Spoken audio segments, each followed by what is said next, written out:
तो आज का बड़ा मुद्दा है कि किस तरह से समाजवादी पार्टी के सांसद और नेता आजम खान इस वक्त सभी की निगाहें इस बात पर लगी हुई हैं कि आखिर उनके खिलाफ संसद में क्या फैसला लिया जाता है। हंगामा बरपा हुआ है। सभी पार्टियों ने आगे आकर ना सिर्फ आजम खान का जो बयान रहा बीजेपी की सांसद रमा देवी के खिलाफ, उसको लेकर, उस टिप्पणी को लेकर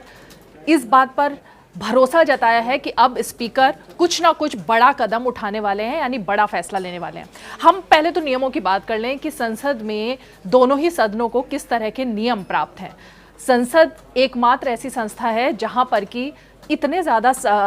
अधिकार प्राप्त है संसद को कि अगर वो किसी भी सांसद पे या किसी संसद के बाहर भी किसी ने अगर इस तरीके की टिप्पणी किसी सांसद के खिलाफ की है तो उसे बाकायदा सदन में बुला करके उस पर मुकदमा तक चलाया जा सकता है, उसे जेल तक भेजा जा सकता है। और ये भी बड़ी बात है कि संसद में जो भी फैसला लिया जाएगा, यानी स्पीकर की तरफ से या एथिक्स कमेटी की तरफ से जो भी फैसला लिया जाएगा, उसे कोर्ट में भी चैलेंज नहीं किया जा सकता है। तो अब सवाल यहाँ पर यह होता है कि क्या आजम खान की तरफ से जिस तरह से रमा देवी के खिलाफ जो टिप्पणी की गई है उसे इतनी गंभीरता से सदन में लिया जाएगा कि इस मामले पर कोई बड़ा फैसला, या हम ये कहें कि जिस तरह से तमाम जो राजनीतिक दल हैं और खासकर बीजेपी के सांसदों ने, महिला सांसदों ने उठकर आज ये आवाज बुलंद की कि आजम खान जैसे सांसद को तो सदन में रहने का ही अधिकार नहीं है, क्योंकि ये पहला मौका नहीं है जबकि आजम खान ने कुछ इस तरह की टिप्पणी की है किसी महिला के खिलाफ। रमा देवी जिनके खिलाफ उन्होंने इस तरीके की भाषा का इस्तेमाल कल किया था, उन्होंने खुद आगे आकर कहा कि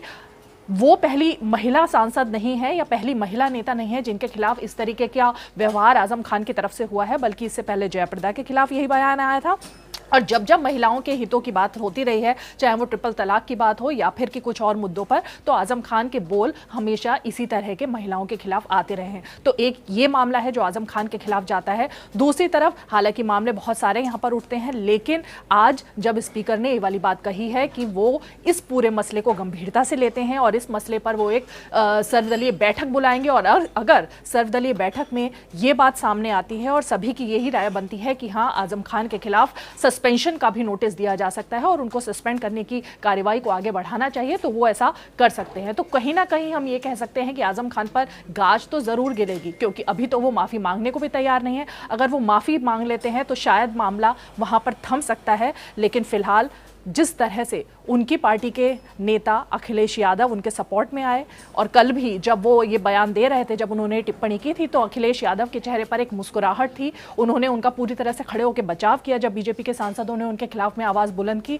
तो कहीं ना कहीं ये चीज़ साफ है कि आजम खान को अखिलेश यादव का समर्थन प्राप्त है। और उस टिप्पणी को भी हम कैसे भूल जाएंगे जब समाजवादी पार्टी के अध्यक्ष मुलायम सिंह यादव ने निर्भया कांड जब हुआ था और काफ़ी जोर पकड़ा था और सभी तरफ से, चौतरफा तरफ से आवाज़ बुलंद हुई थी कि किस तरह से जो रेपिस्ट हैं उनको सज़ा दी जानी चाहिए, तब उन्होंने ये बात कही थी कि लड़के होते हैं, उनसे कभी ना कभी गलती हो जाती है। तो जब पार्टी के मुखिया ने इस तरह का बयान दिया हो तो ये जाहिर तौर पर बात सामने आती है कि क्यों इस वक्त अखिलेश यादव भी, जो कि बड़े बड़े दावे और वादे महिला हितों की करते रहे हैं, वो अपने ऐसे सांसद के बड़बोले जो बोल हैं उनको सपोर्ट कर रहे हैं, उनके समर्थन में खड़े हैं, और इस वक्त वो खुद नहीं चाहते कि आजम खान अपने बयान से पीछे हटें या फिर कि माफ़ी मांगे। तो कुल मिलाकर देखने वाली बात यह है कि क्योंकि अभी तक संसद की एथिक्स कमेटी नहीं बनी है, जैसे ही एथिक्स कमेटी बनेगी तो इस तरह के तमाम जो मामले होते हैं सांसदों के रवैये को लेकर, वो एथिक्स कमेटी में जाते हैं और उसमें जो सदस्य होते हैं वो सर्वसम्मति से एक फैसला लेते हैं। तो फिलहाल क्योंकि एथिक्स कमेटी नहीं है और इसीलिए स्पीकर ने कह दिया है कि जो भी फैसला वो करेंगे वो सर्वदलीय बैठक होने के बाद करेंगे। तो अब देखने वाली बात है कि क्या आजम खान के खिलाफ गाज गिरती है और किस हद तक गिरती है। इन खबर चैनल को सब्सक्राइब करें और बेल आइकन दबाना ना भूलें।